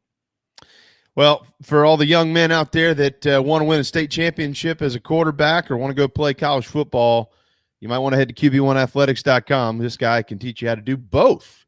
Perry Orth and his team, QB1athletics.com. Best quarterbacks coaches by far in the state of South Carolina. They even bring up that Garcia guy sometimes from Florida to help out. Perry, really good stuff, man. Thank you so much, and I hope when we talk next week, it's something really special. That would be nice. We'll see that. There you go. Thank you, man. See ya. Look, great. I mean, he always adds great perspective, but that's something that we'll be able to do on Mondays with him is actually see it from somebody's eyes who knows what they're looking at. In Perry Orth. I thought that was pretty well said. And, real quick here, and I want to hit on a couple quick things, and then we'll get to Gene. I'm not, you're more of a better than I am. I would, and I don't want this to come off homerish, and I don't want anybody at all to think that I'm predicting Carolina winning the game or anything like that. But boy, 30.5, that would make me a little nervous. That basically says that Georgia's, if you take the dogs, they're certainly going to score 31 or more points. And I just don't know that I would put that money there quite yet. I think they're really good. I'm not saying they're a great football team, but I'm gonna give Carolina's defense a little bit more credit than that. We'll see. We'll see how the line moves as the week goes along. It's already come down a little bit. There was a lot of hesitancy from the overall Gamecock fan base about last week's line too, and that proved to be dead on. I mean, it was the line was telling you it's a pick'em game, and that's exactly what the game was. It was dead on. It's an eye-opening line. That's a ton of points to lay. There's no shot that I will take Georgia. There's absolutely a chance that I'll put something on Carolina, but I don't trust Carolina's offense enough. That defense can do everything it wants to do, but if that offensive line doesn't improve significantly, they're going to be in 3rd and long all day long, and Georgia can easily score 30 points on half a field all day long. Yeah, Carolina's got they got to figure out how to run football. They're going to have to run football to have chances. There's no other way around it. 1:31 on this Monday afternoon. Gene Sapakoff is ahead here in just a few minutes, but I wanted to kind of hit quickly on what we saw yesterday. A couple of notes from the NFL. Trevor Lawrence had a pretty good day yardage-wise, but he also threw 3 picks. Darren and I missed every NFL pick that we had. No, I picked Houston. Did you take Houston? I did. Remember, I was saying every fiber in me can't understand how I would pick what's supposedly going to be the worst NFL team. Okay, it's a rookie quarterback and a coach who hasn't proven anything. Then I owe you because I wrote that down wrong. Okay, but you and I both took New England. We both took Washington as well, and those both failed us. Look, it was a so-so first game for Trevor Lawrence. The 3 picks are not good, but. Certainly a couple of things he can get cleaned up there. And then, got to point out what Debo did, man. Debo's become WR1 out there in San Fran. He is a dude, 170-something yards receiving, and he's pretty special. So a couple of little in-state nuggets to pass along there. Will Shipley has been named the ACC Rookie of the Week. So congratulations to the Tigers freshman. And if you missed it earlier, Clemson and NC State selected to play at 3:30 next Saturday in Raleigh. Gamecocks drew the Wildcats at 7 o'clock in Williams-Brice Stadium when they return from Athens. So this will be 3 of 4 to open the season for Carolina at night. And we'll certainly see how all those games unfold. Don't get stuck with big medical bills. You want a healthcare program that fits who you are, not doesn't. Experience true medical freedom with Share Healthcare. ShareHealthcare.com. ShareHealthcare.com. User-friendly, more options. If you are on the edge about what do we do with our medical future, how do we cover potential expenses, maybe insurance has gotten a little bit too much. This is something that's taken hold across the country. They've received exemptions over the years from Obamacare and others. It's ShareHealthcare.com. Make sure you find them there. All right, got to hit a timeout, our final timeout on a Monday afternoon. When we return, Gene Sapakoff with the Post and Courier right here on the JB and Goldwater Show, very proudly presented by Motley Rice and driven by Stokes Volkswagen. Hopefully, you won't ever need legal help for a catastrophic injury or health issues from a medical drug or device. But if you or a loved one suffers injury or loss, Motley Rice LLC is a nationally recognized law firm that is right here in Mount Pleasant at 28 Ridgeside Boulevard. Thank you, Motley Rice, for sponsoring the JB and Goldwater Show and the Big Gamecock Preview Show. Visit MotleyRice.com for more. MotleyRice.com. This is Mike Mazzell for Stokes Volkswagen on Ashley Phosphate Road. You know what happens when you sell record numbers of new vehicles? That's right. We take in record numbers of local trades. Despite what the news is saying, quality pre-owned vehicles really aren't that hard to find. You just need to know where to look. Stokes Volkswagen on Ashley Phosphate and on the web at StokesVW.com. We've got over 1,200 pre-owned cars, trucks, SUVs, and all at a fraction of the price when new. Every vehicle has been inspected and reconditioned, many with the balance of factory warranty. Best of all, at Stokes Volkswagen, you don't need perfect credit to get approved for a quality pre-owned vehicle. And we'll take any trade in any condition, even if you owe thousands more than it's worth. Don't forget, we'll buy your car even if you don't buy a car from us. You're going to love our pre-owned selection, I guarantee it. So come see us today at Stokes Volkswagen on Ashley Phosphate or StokesVW.com. Peace and love at Stokes VW.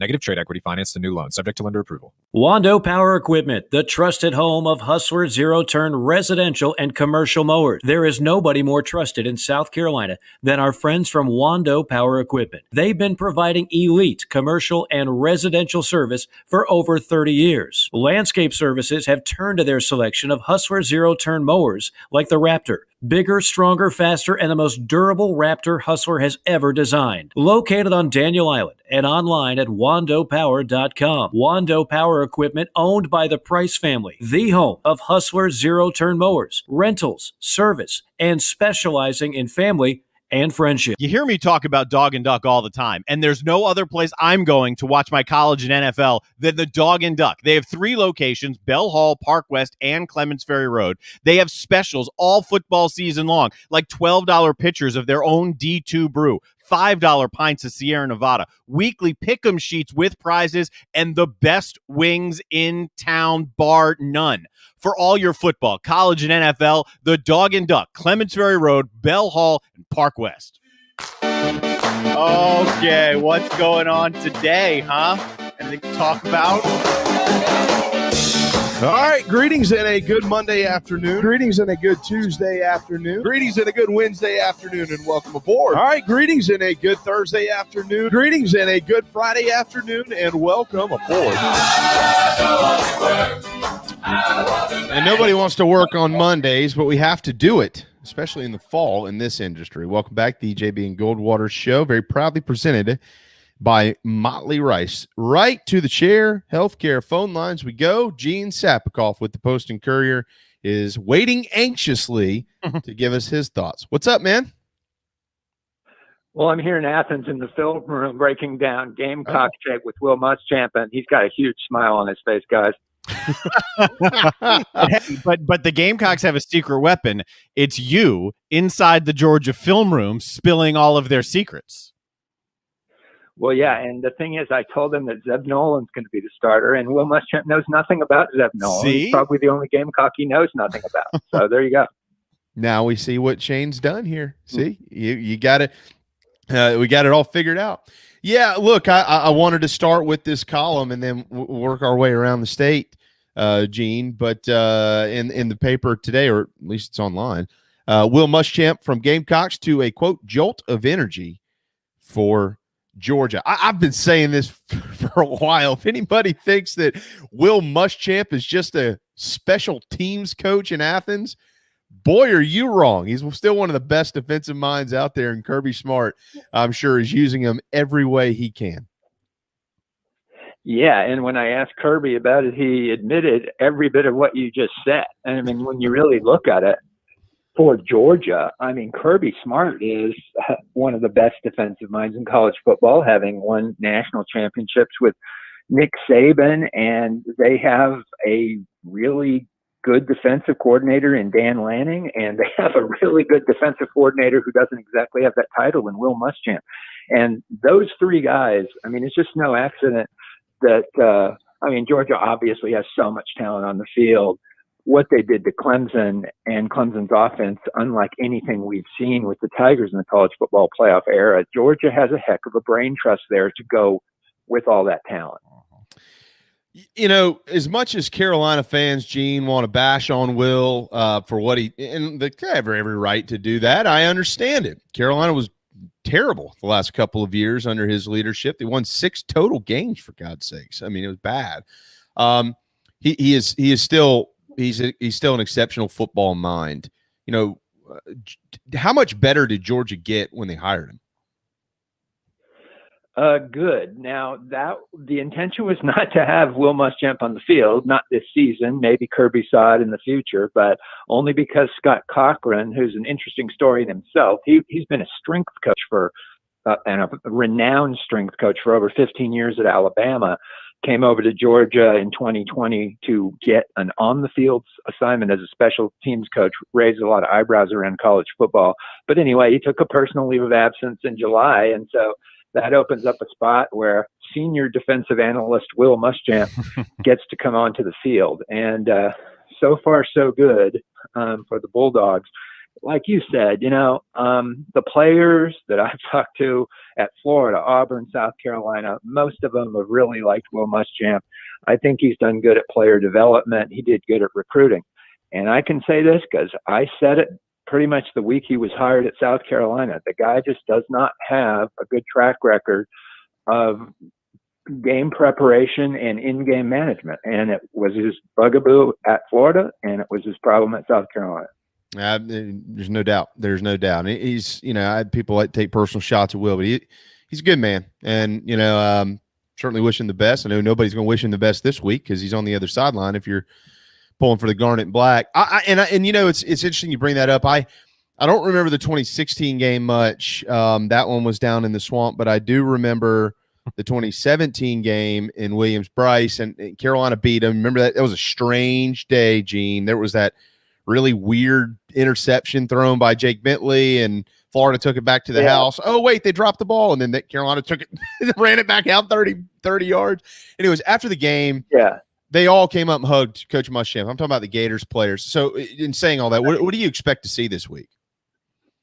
As far as a post-game scene, I expect to see a lot of mutual respect. And that's how it usually is, really. I mean, it's probably the aberration if it goes the other way, where they don't want anything to do with the guy. But yeah, I mean, again, I talked to Auburn players even in the year that Will Muschamp was defensive coordinator there, and they really, really liked him. And I remember covering a bowl game.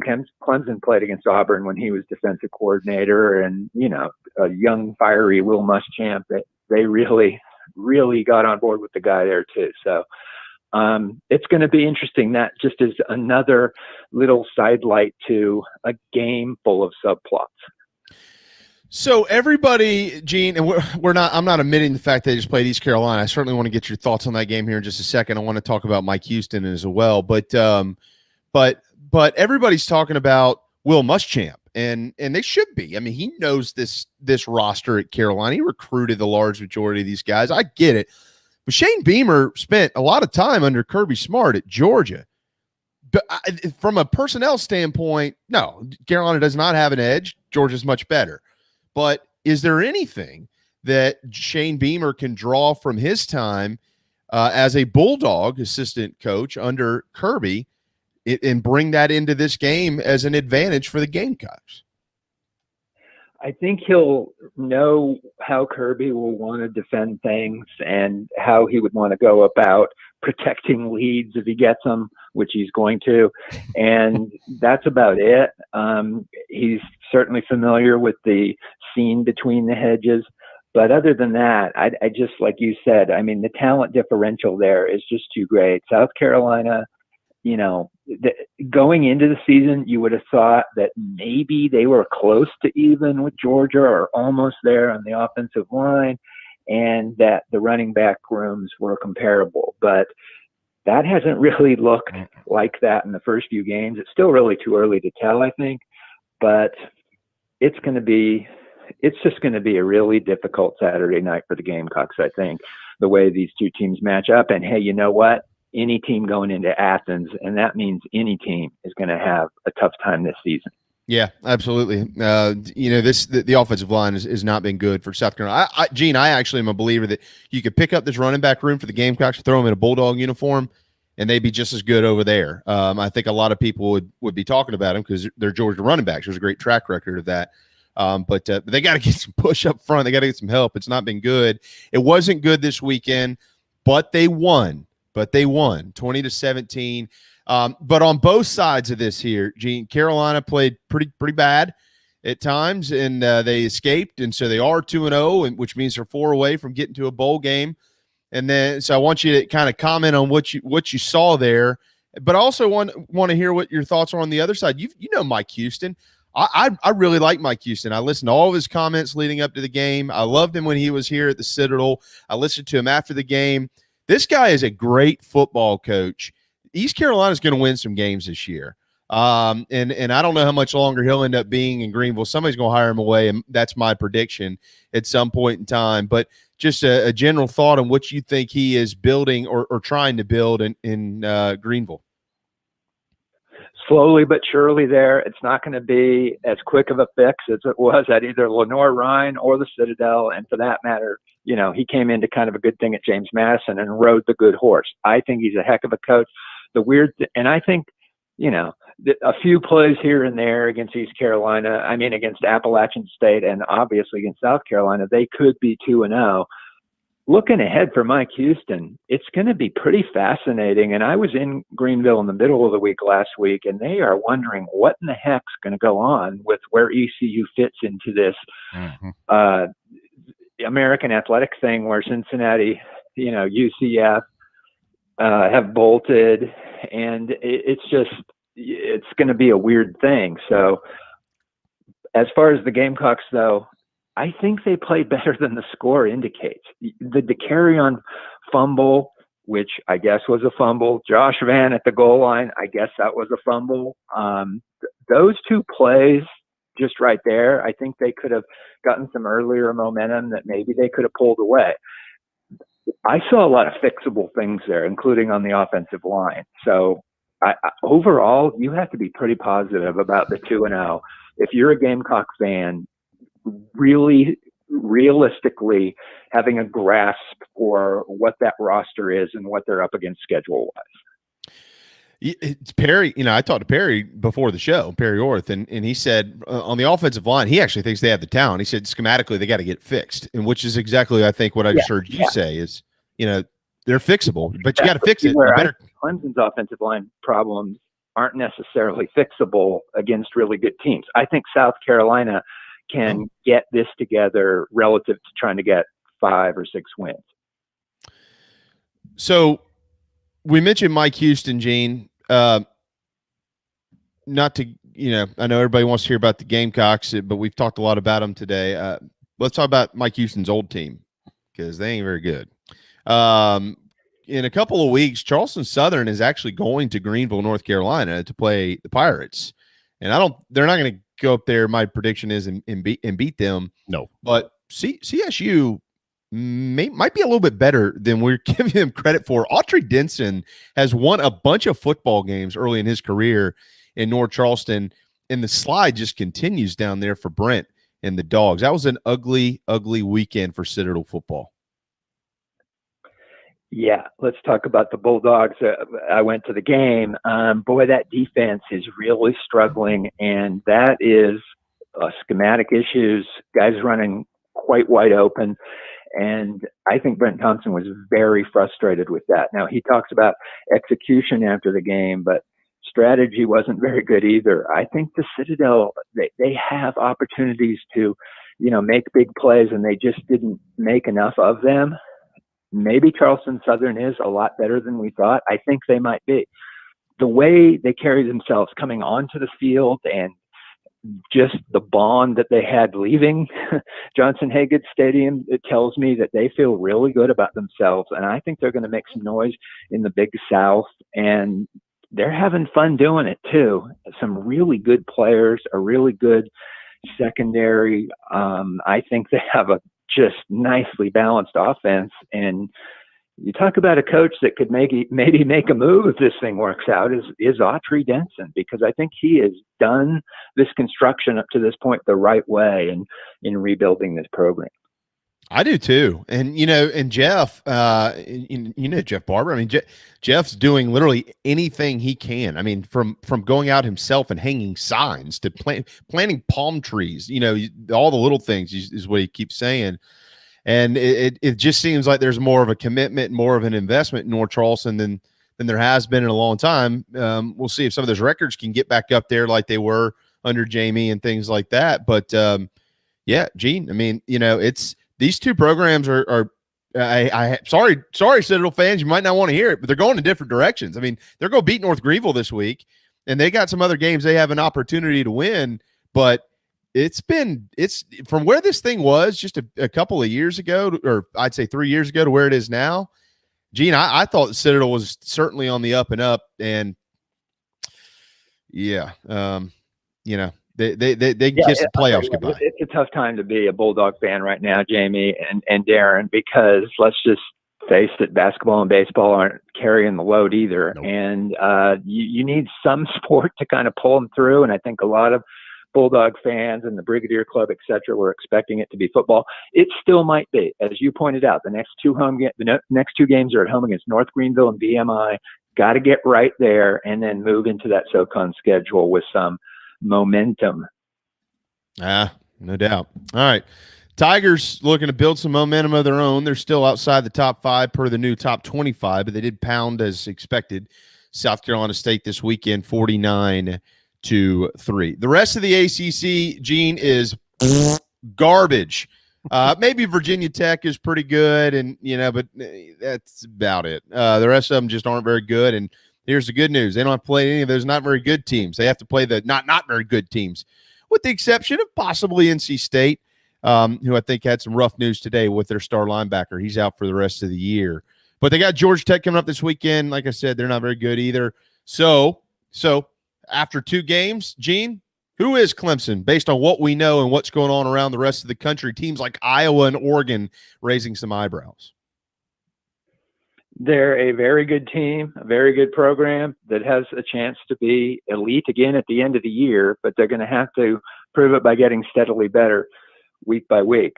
At the one hand, and I know there's circumstantial things here, but if you'd have told me that 2 games in, DJ Uiagalelei would have 1 touchdown pass and 2 interceptions, I'd be pretty surprised. I know he did some good things with his legs against SC State, but overall, I think that blocking is going to be, it's just suspect, and it's going to be that way all season. And now you're looking at an ACC slate that, as I've been saying, was easier than usual. Now it's even easier than that. I watched the NC State-Mississippi State game almost the whole thing, and NC State was overmatched in that game on that night in Stark Vegas. So that's not good. And right now, the toughest game on Clemson's schedule is at Pittsburgh. That, by the way, guys, now has its 3rd Vardzell brother on the team as a wide receiver. That's 3 Vardzell brothers that have played at Wando High School playing for the Pittsburgh Panthers. But awesome. Let me just say this about the ACC. How about former ACC quarterbacks? Anthony Brown of Oregon, former Boston College, leading the way. And Zarek Cooper of Jacksonville State, leading the way against Florida State for the mighty Jacksonville State Gamecocks. Former ACC guys. They've got so many good quarterbacks, they can lend them to these other teams. Gee. Meanwhile, if you watch the ACC network in the morning, poor Mark Packer and West Durham are having real trouble trying to stoke excitement about the ACC. I'll give them credit, though. I've been listening to them in the background as I've been doing work a lot these last couple of weeks, and they keep it light. They have fun. It's a great morning show just because of their chemistry. They're good. Mm-hmm. It really is. I love both. Darren, that was so well put by such a great professional broadcaster as you, because you're right. Individually, they're good, and collectively, they're great. Yeah, they're they're really good, but they're like the ACC. It's bad. I mean, I don't know how else anybody can cut this thing. And yeah, look, Pitt, you're right. That might be the toughest game left on this schedule for Clemson. I don't know, Gene. What's more difficult, Pitt or South Carolina on the road? Pitt. A lot more difficult is Pitt.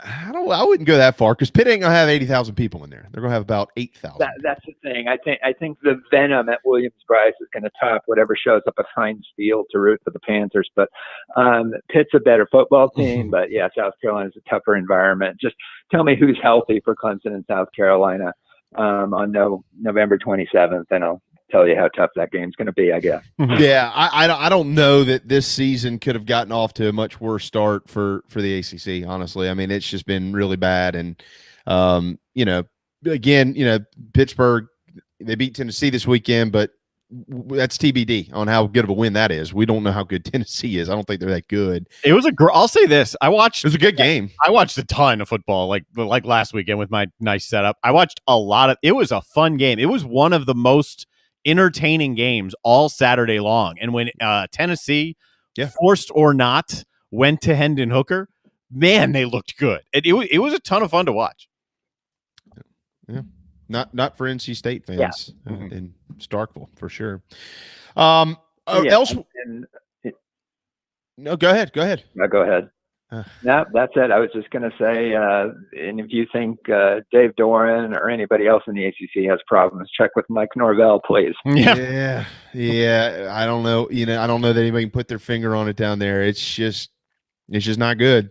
Florida State is in a, they're kind of where Tennessee was, where they still are, but where Tennessee was after the luster had worn off. Everybody kept going, well, what's wrong with the Vols? And Florida State won a national championship 7 years ago, and since then it's, well, what's wrong with Florida State? And I don't know that anybody has a real answer. So we'll see. Gene, before we let you run, though, I do want to just kind of get your thoughts on the rest of it across college football. I mean, look at some of these names here. Oregon all the way into the top 4. Iowa at 5. You got Penn State in there now in the top 10, having a little bit of a rebound. UCLA all the way up to 13. Ole Miss up to 17. Is Ole Miss the scariest team that Bama will have to play in the West? Haynes King, the quarterback at A&M, he's out until at least the middle of October. There's a lot of stuff going on out there. What's your main takeaway across the sport itself? It's exciting. I mean, if we're not going to get the 12-team playoff as soon as possible, and it looks like that's going to be stalled a little, I know, Clemson fans love the way it's gone, but I think nationally it would be great for college football to have as many teams in the 4-team playoff that are not Alabama, Clemson, Ohio State, and for that matter, Oklahoma. Just, two new teams that have not been in there or rarely in there, something like that would be great this season. Tell you what, man, Oregon might be dangerous. You go in and beat Ohio State, you have to take notice of things like that. All right, what are we looking for in the paper over the next couple of days? I want everybody to go read the Muschamp column. It's a great column, Gene. But I'm sure you're working the rest of the week. So what else do you have coming up? Yeah, mostly at postandcourier.com this week. I'm really kind of lasered into this Georgia-South Carolina game. So writing about the quarterbacks tomorrow after talking to Shane Beamer at his presser, and then, getting ready to go to Athens and see what's going on between the hedges on Saturday night. That should be fun. It's always a good trip to Georgia. For stuff off the field. It's just a great football atmosphere, one of my favorites. Absolutely. And luckily, since the turn of the century, South Carolina has made this rivalry much more interesting, although the way it's trending, it might not be that interesting on Saturday night, but we'll see. Have a safe trip over to Athens, Georgia. We look forward to speaking with you sometime next week, Gene. Thanks a lot, guys. Always. Thank you. There you go. 7-time Sports Writer of the Year, Gene Sapakoff on Twitter at Sapakoff. And one thing I meant to give you some props on this earlier, and it slipped right through me. But major props on the Vandy pick. That's all Josh Pate. I was regurgitating his information, but he had it. He was dead on it. He shied away, even giving it. Like, I'm telling you, my model says they're going to win outright, and they're underdogs by 7. And his model, I think, pegged the score exactly right. It may have been 1 point off. Yeah. But unbelievable. But it was right. It was right. Unbelievable. Yeah. So mad props there. I got to get better in my picks this week. I'm still leading though. No, I'm not. We're tied because I had miscalculated. So we're both. The Houston NFL pick catapults me into a tie. Damn NFL. 26-15. We're both 26-15. By the way, Michael Flint is 6-0 this week. Oh, 9-2 in 2 weeks. JC 11-9. Bringing it up the rear there, JC. Get better. All right, real quick out of LSU, John Emery, running back, ineligible. Apparently had something to do with some type of class mix-up. He is ineligible. So LSU has lost one of their best running backs. Kidding me? Wow. Thanks to Gene Sapakoff, Perry Orth, and Wes Mitchell. And as always, thanks to Darren and all of you. Have a marvelous Monday afternoon. The JB and Goldwater Show, driven by Stokes Volkswagen and proudly presented by Motley Rice, returns tomorrow at noon. We'll see you then.